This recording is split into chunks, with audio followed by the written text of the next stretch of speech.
بسم اللہ الرحمن الرحیم۔ کسی نے کیا خوب کہا تھا کہ انسان کا سب سے بڑا دشمن اس کی اپنی ذات ہے، اور زندگی بھر انسان جتنا نقصان خود اپنے آپ کو دے دیتا ہے کوئی دوسرا نہیں دیتا۔ اور انسان کو سب سے زیادہ تکلیف جس چیز نے اس دنیا میں دی، کرب اور پریشانی کی صورت میں، وہ یہ تھی کہ انسان نے لوگوں کا بت بنا کر اس کی پرستش شروع کر دی۔ لوگوں کا بت بنا کر پرستش کا مطلب یہ ہے کہ انسان نے مخلوق سے تعریف چاہی، دن رات محنت کرتا رہا کہ لوگوں میں قابل تعریف ہو جائے، اور تعریف سننے کی بیماری کا مریض بنا۔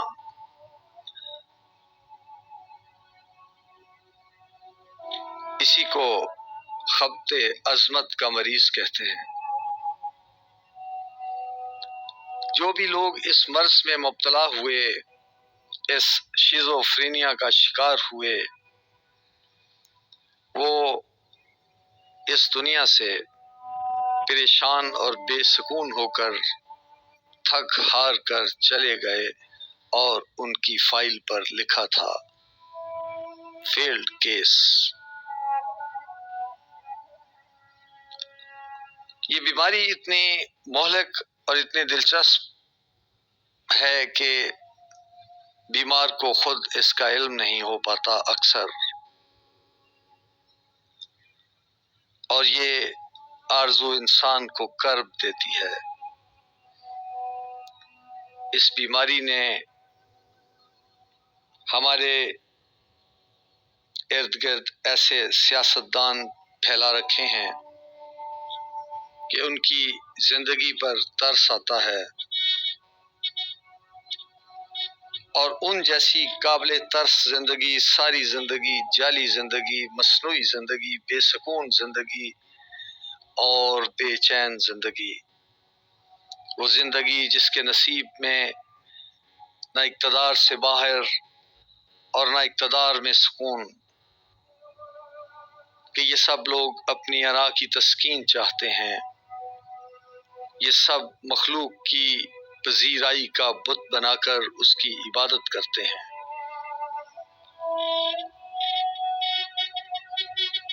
ان سیاستدانوں پر ہی کیا موقوف کہ ہم دیکھتے ہیں یہ مرض ایک عام انسان کو پردیس پہنچا دیتا ہے، اور پردیس کی اجنبیت، پردیس کی تنہائی وہ اس لیے برداشت کرتا ہے کہ وہ اپنے ارد گرد کے لوگوں میں اپنی دولت سے قابل تعریف ٹھہرے۔ لوگ پردیس جانے والے پردیس کی تکلیفیں اٹھانے کے بعد کچھ عرصے بعد واپس آتے ہیں، رشتہ داروں کو مال خرچ کر کے دکھا کے تعریف سنتے ہیں، اور پھر ازردہ خاطر پردیس کی اجنبیت میں جا بستے ہیں۔ کوئی شخص کاروبار اس لیے نہیں کرتا کہ وہ لوگوں کو آسانی دے اور خدا کو راضی کرے، اس کے مقاصد قابل تعریف ہونا ہے، اور یہی لوگوں کا بت بنا کر پوجنا ہے۔ ہر شخص کی دن بھر کی مصروفیات اسی مقصد کے ارد گرد گھومتی ہیں، اور اکثر ہم دیکھتے ہیں کہ کچھ لوگوں میں تو یہ اس حد تک گہرا سرایت کر جاتا ہے یہ مرض کہ آپ ان سے گفتگو کریں گھما پھرا کر، براہ راست نہیں تو انڈائریکٹ وے میں، وہ اپنی تعریف خود ہی کیے جائیں گے، اور ان کی ہر بات کے آخر میں نتیجہ اپنی برتری ہی کا ہوگا۔ بہت بڑی کامیابی ہوگی اگر انسان اس مرض پر قابو پا لے اور وہ صرف اللہ تعالیٰ سے اپنا اکاؤنٹ کھول لے۔ اس کی آرزو بس یہاں ختم ہو جائے کہ اللہ کو پتہ ہے میرے اچھے کام کا، مجھے اسی کی طرف سے عزت چاہیے۔ مخلوق اور انسانوں کی تعریف اور پذیرائی اللہ کی عطا ہو سکتی ہے، آخری منزل نہیں ہونی چاہیے۔ خدا کی یاد سے بیگانہ ہو کر جو بھی کام ہوگا حرف غلط کی طرح مٹ جائے گا۔ ہر عام انسان اوسطاً 10 یا 15 لوگ اپنے ارد گرد جمع رکھتا ہے، جنہیں جیتنا، جنہیں شکست دینا، جن سے پذیرائی اور تعریف حاصل کرنا اس نے اپنی زندگی کا مقصد بنا رکھا ہے۔ انہی سے لڑنا، انہی سے اپنی انا کی تسکین حاصل کرنا اور آخر کار تھک جانا، اور پھر آخر میں انسان سوچتا ہے کہ اس نے زندگی کیسے ضائع کر دی